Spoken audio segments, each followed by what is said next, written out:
อันเพิ่นนี่มาขอลำบากแม่นบ่เบิ้ง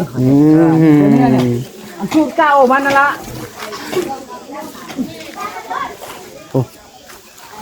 อันสบายดีเพิ่นแม่ถ้าสบายแม่ดีอ่ะยังบ่สบายดีบ่ดินี่ว่าบ่เช็คทั้งแง่เข้าข้างของเพิ่นโอ้ไม่สิเทหูใหญ่หูน้อย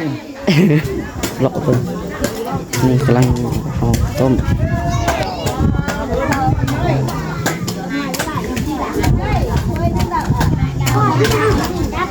มันบ่พอกินได้เบิ่งคนพี่น้องคนหลายโลบ่พอหรอกบ่พอ5 โล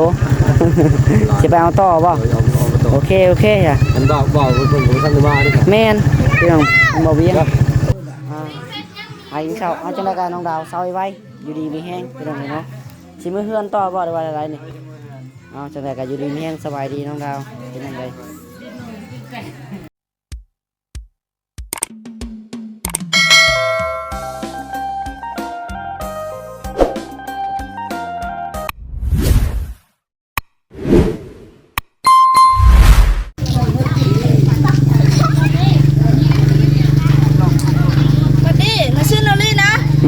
สวัสดีนูลี่ได้พี่น้องเนาะเปิดภาพมาก็ได้เจอคนป่วนซะแล้วโอ้ดอกหน่อยจะกระพายจิบข้าวใหญ่แท้บ่ฮะไปกินข้าวเก้าบ่กำลังพี่น้องเลยเนาะแขกคนกำลังมาเตาโคมกันห่อข้าวตอกข้าวต้มเอาจังไรกันพี่น้องเนาะดูสบายดีและสวัสดีพ่อแม่พี่น้อง FC ที่หักแพงเบิร์ดสู่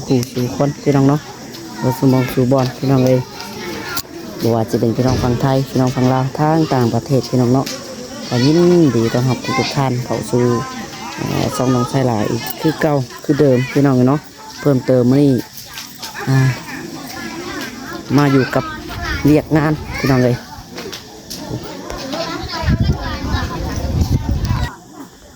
เนาะพี่น้องเนาะตัวกำลังทางพูดเพิ่นโอ้ทางพูดเห็ดจังไรตัวนี้คือมัดตั้งข้างในแท้นี่โอ้สบายดีจังพูดเห็ดบอลเอาไว้นั่นเด้ตังคำบิงอ๋อบอลที่ว่าเห็ดบอลไว้กองบุญกองยังบ่แม่นเห็ดเอาไว้บนนี้แล้วนี่นั่นละกั้งข้างในเนาะเดี๋ยวเด็กน้อยยังจกไปเนาะยันเด็กน้อยลอยเอาขนมจะขนมจะเกินเนาะโอ้แล้วพี่น้องเลยเห็ดห่างให้ยังข้างในโอ้ต้องเห็ดห่างไหนนี่เด็กน้อยผมมันดื้อมันลอยเอาขนมมาน่ะก็เห็ดมันคักๆตั้งใช้อยู่นี่นั่นโดยพี่น้องเลยกำลังเตรียมเราจะจับอยู่นี่เลยบ่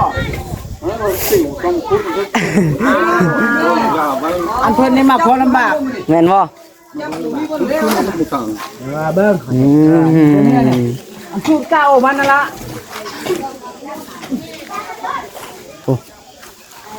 อันสบายดีเพิ่นแม่ถ้าสบายแม่ดีอ่ะ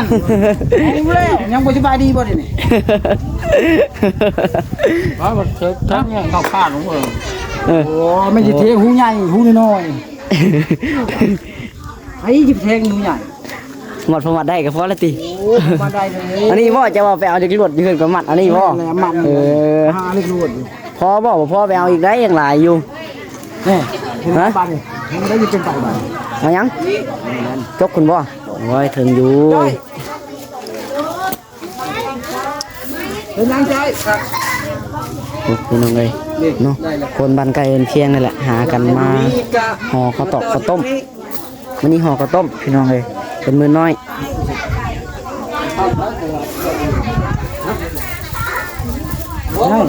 อ๋อตอนที่คนกินข้าวได้ทางกูกินข้าวอะไรเคยยังไงกินข้าวค่อยก็ยังมาทันกินข้าวเช้าเลยค่อยยังไม่ทันได้กินเลยบ่นี่ก็เป็นเวลา9 โมงเลยพี่น้องเลยเนาะมาเลยเฮ็ดนี่เลยค่อยตื่นแต่เช้านี่ค่อย4 โมงโอ้ยห้วนอยู่แถวเดินนี่เมื่อวันห้วนนั่นนะห้วนน่ะเปิดน้ำเปิดในใดจะพวกกับพุ้ยไว้ธรรมดาเลยเรียกเนาะแม่นแล้วเรียกพี่น้องเนาะมันเรียกข้างในมันกลัวเฮ็ดงานแม่นกว่าแท้ บ่ค่อยมือ เอ้าบ่คิดบ่กลัวจังไดเนาะปานนี้8 โมง 9 โมง ไปนี่ เจ้าไปหาพื้นเนาะวานนี่ แม่หามาจะหาพื้นไปน้องๆดาวอีก โอ้ยเนาะ ตายแล้ว จักคนเป็นในร้านน้องดาวก็ได้คือว่าใครแน่ละข่อยถามมึง รู้ว่าใครแน่แล้ว ใครแน่ลูกมะลิดน้องข่อยอยู่ว่านั่นเตะต้อ มือวานนี่ได้ โอ้ย เต้ต่อพุ่น โอ้ยแข็งแฮงไวข่อยบ่ได้ไปน้ำเพิ่นว่าเป็นจังได๋หวานบ่ทั้งพุ่นฮะเพิ่นว่าอาการยังฮะ เล็กน้อยแบบว่า เป็นเมื่อยบ่อืม นี่ต่อมันเอารั้วได้หนักมันมีต่อก ำลังนี่ต่อเนาะ เอารั้วเถิงเอารั้วเป็นยังเนาะ ฮะ บาทเอารั้วได้เนาะล่ะ มี มีได้ นี่เรียกรวดอยู่เฮือนน่ะ ไว้ ไอ้รวดมาเนาะใช่ให้น้องอุ๊ดมาเอาให้ก็ได้เห็นบ่เอาตอกก็ได้จ้ะตอกมีอยู่ มันรวดมันอยู่ไกลหมด โอ้ยรถอยู่เพื่อนบ่เนาะสบายดีทั้งพ่อน้ำ โดยสบายดี พี่น้องเลยมาต่อกันอีก EP 2พี่น้องเนาะมื้อนี้ปุ๊เจ้าคุณกับแขกคนกำลังเต้าโฮมกันข้าวตอกข้าวต้มอยู่ ฮ่า เฮ็ดบุญกันนำกัน ได้ พี่น้อง บ่ เอ้ย เรียบร้อยบ่เรียบร้อยแล้วอยู่โป้แม่นี่หัวคนหูนักว่ะ นะ หูบ่อุ่นหูหยัง อ๋อ เลยบ่ดังๆแน่นอนนึงอย่าพูดหลายแล้วเนาะ โอ้เสียงดังนะเนาะเดี๋ยวกระชากใส่กันนี้สิเพิ่นบ่ได้ยินเนาะ แม่น ผู้นั้นน่ะบ่เจ้ามัดนั่นบ่ แม่นบ่ได้หายได้ เออ ดังให้เพิ่นได้เห็นเด้ โดยเข้าใจพี่น้องเอ้ยทางดวงนี่เนาะอย่าดื้อเด้อเฮ้ยตัวอย่าดื้อเด้อตัวอย่าดื้อยังวะ โอ้กินข้าวแล้ว แม่นบ่เป็น กินข้าวแล้วกินแล้วบ่ อ้าวไอ้หัวเลยผู้ช้างมันจะมัดกันว่ามันก็บ่ ถึงไหนแล้วเนาะ บุญมาพันได้ลังใช้ลังเอาลังใช้นี่อันลังนึง อืม จับไปสิไปเอา หายังพุ่นละหาวจับถ่าเจ้าเป็นยังพี่ลอกโอ้ยมาสอเอาแล้วโตนี่ บริวารจ้าง พี่น้องเนาะ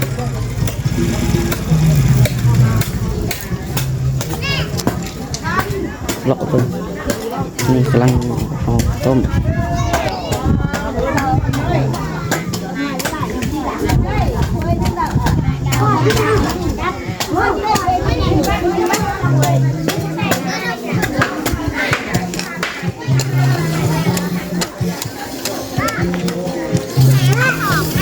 ฮะกระจายไข่ห้องบ่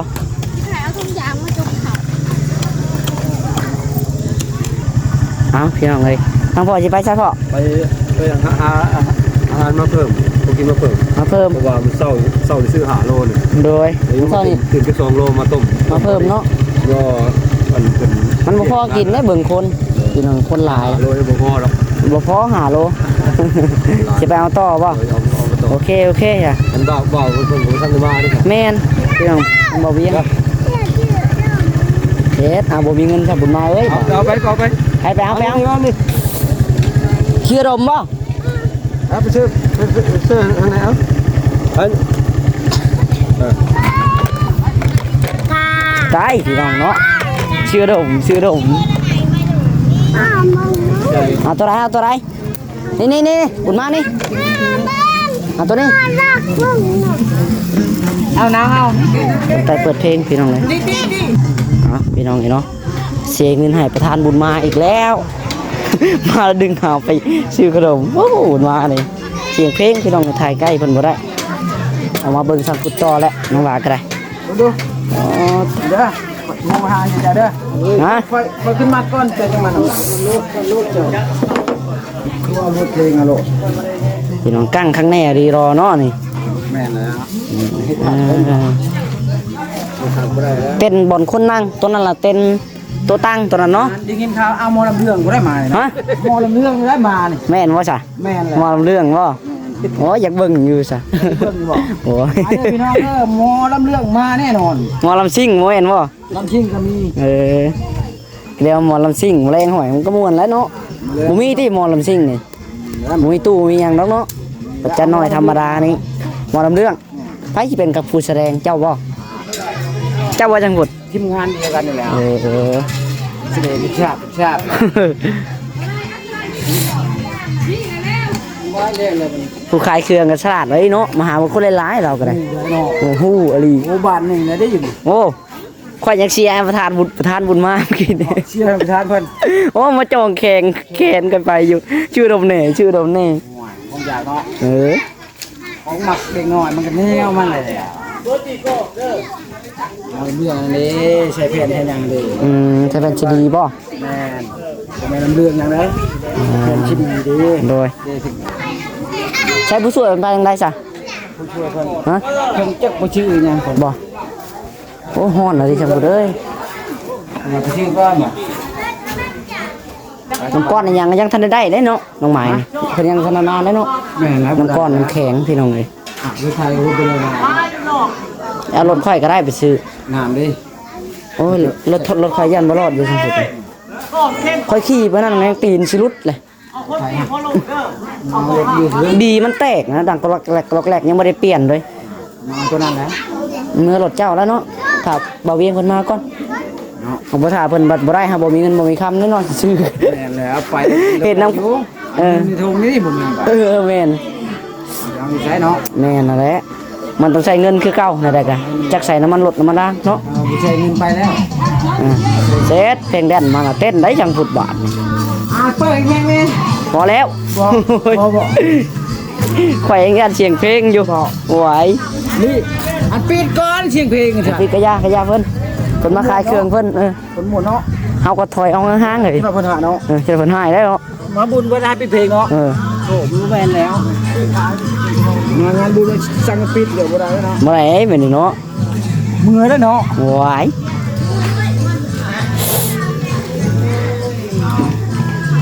แน่เพลงเพิ่นก็บักม่วน มันหมุนเด้ โอ้ยบักม่วนนะ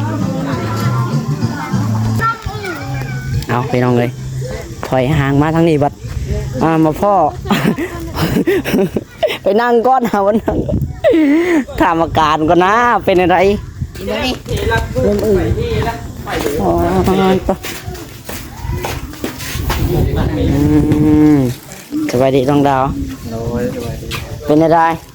ใครแน่ ใครแน่ล่ะบ่ โดย ลูกเล่นได้แล้วนี่เนาะ โดย อ๋อตัวงัดกล้ามก็น้องเคยท้องโชว์กับวันนั้นเนาะ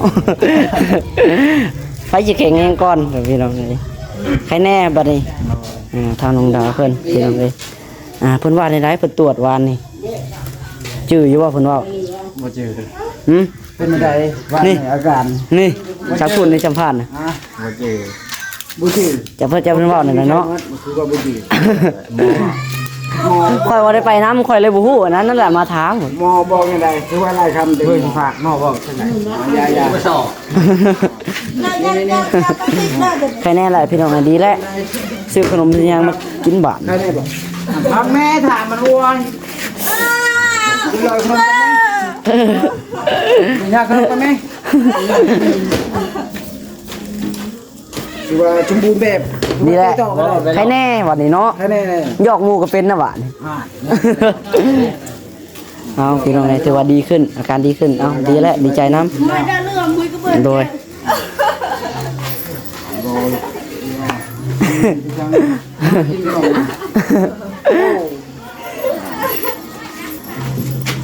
แม่อย่าไปแม่ได้เนาะ เบิ่งจะตากแดดร้ายภายในดีขึ้นกะนั่นแหละพักผ่อนเนาะคือว่าเพิ่นว่าคือว่าได้ยินข้าวๆอยู่เพิ่นว่าอันยัง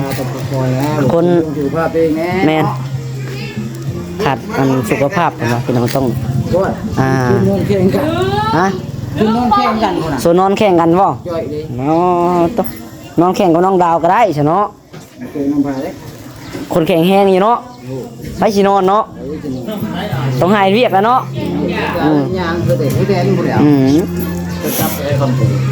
อ๋อเพชรนี่ น่ะเราเห็นเวียกนั่นเด้ มีเด็กก็เด็ก ข่อยก็ถอยมาพี่ข่อยก็ได้เสียงเพลง จับตัวพี่กันนะมีข่าวแล้วว่าน้องดาวเท่านี้ คอยมันกินข้าวบ้ากินข้าว โอ้ยข่อยคือกันแล้วเขาก็อยากเข้าคือกัน ยังทันได้กินข้าวเลย นั่งคือกันนั่นนี่ก็ได้ กระโดดเลยนะเป็นอะไร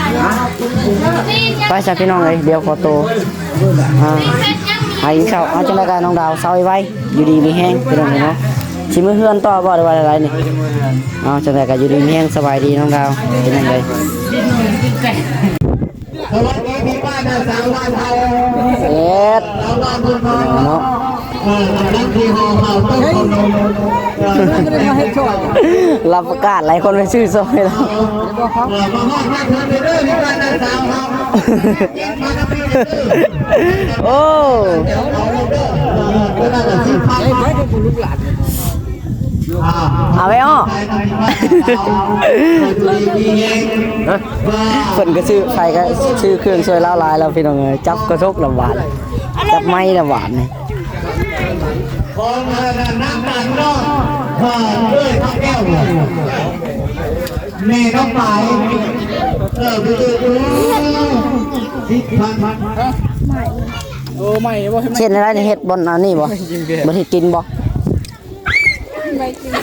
เฮ็ดบนเฮ็ดอยู่เฮ็ดกินพี่น้องสิมุงมันแดดได้เนาะบ่ดำบ่ไหวเด้นี่เนาะบ่ดำฮ้อนเฮ้ยเนาะต้องหามุงแล้ว เจ้าแฟนเจ้าเราหลานลูกบ่ได้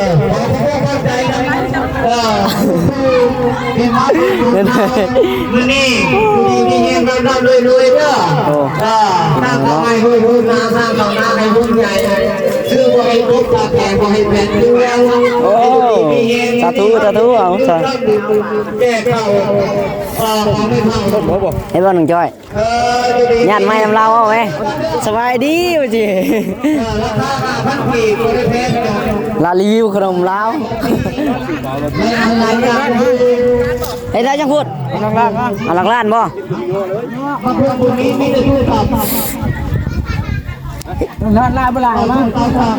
เอาไว้ใจ เนี่ยมันขับคันเลยมีคุยทางต่อแล้วทางหลาน ช่องมาเลยมาทำช่องมาแล้วกูเป็นยังวะจะได้ด้วย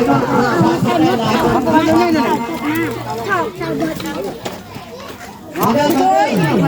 เอามาเลยเอามาไปเลยนี่เอามาไปเลยมาติดแล้วนะแล้วมาติดกันแล้วนะเพราะว่ามันพากระตาดท่านน่ะพา คันจะได้ความชุ่มก็ พากระเตะฮะเอามามุงเพราะพากระเตะมามุงกระเตะครับเป๊ะเฉลยบ่ได้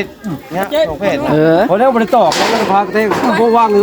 สองเพศแล้วมาเป๊ะเลยมาใส่เป๊ะอยู่ช่องนี้ก็ได้ อย่างนี้เลยช่วยแล้ว ก็ช่องมามาแต่เรามาเป๊ะให้เนาะนี่ง่ายมันมีภาวัดเอาภาวัดมาที่ใช้ บ้านหมดอะไรไม่หมดคุณป้าเก็บพักใครบอกมา เอามาคนมาโลดชุดเทวเลยมาใหม่เด็ดคือเป็นส้มเข้า ไปแล้วลาวบ่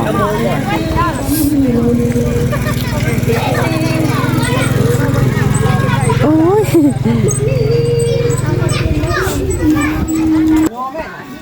กำลังวางแผนมันย้ายพ่อบัดนี่ ไว้ดีก่อนเฮาเนาะข้าวเนาะ เนาะข้าวเนาะน้ำก่อนแล้วเนาะ อ๋อ โอ้แน่นแหละ แม่แล้วเพิ่นแขกคนเพิ่นมาเพิ่นอยากกินข้าวได้สายแหละ คำมันเด็ดเนาะ สิเข้า9:00 น 10:00 นแหละ บ่ได้ยาก เอาจอยไปให้เรียกโอ้ยเนาะ คนนี้จะชื่อนันลี่นะ กุกกี้ เบอร์โทร010ช่องแก้ว ค่อยใจดิมาอันจะไปเอาไปอันนี้อะไรห้ามเตียงเข้าไปหันเลยเอาเตียงนี่ไปหันดูหกมัน เฮ้ยนี่เลยครับ เอาหกมันไม่ใช่บุจักตั้งบุจัก มันจะมันแดดจังฮ้อนเนาะ สบายดีเพิ่นแม่ สวัสดีเด้อจะจับหมดเราเนาะ นี่อย่าไปลงมาเอาไป เอามานะยาไป เอาไปลุงนั่งจากที่นี่คอยจะเอาเตียงไปนี่ กระชุบลาบแล้วกันว่าไป โอ้เลยเอาบ่ทมพุ่น เอาบอลทมกับมันสิแล้วแหละน้ำมันสิแล้วเลยมอมเดียวเรียกถึงไปได้ พาสิแล้วแล้วนี่ เนาะเดี๋ยวตัวนี้ยังให้ดูลงบนบุหักเนาะ แห้งอยู่เดี๋ยวตัวนี้เป็นยังขี้ยอกเข่าอีก จกเข้าอีกเนาะ ยกเข่าอีก ถ้าจบข่าวก็เขาเรียกแล้ว ห้องนะเขา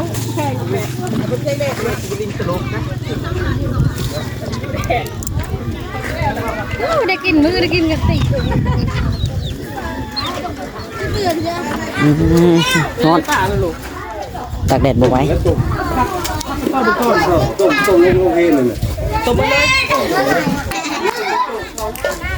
น้ำยังบ้านนั้นจ้อยจะไปหาน้ำมาลงให้เพิ่น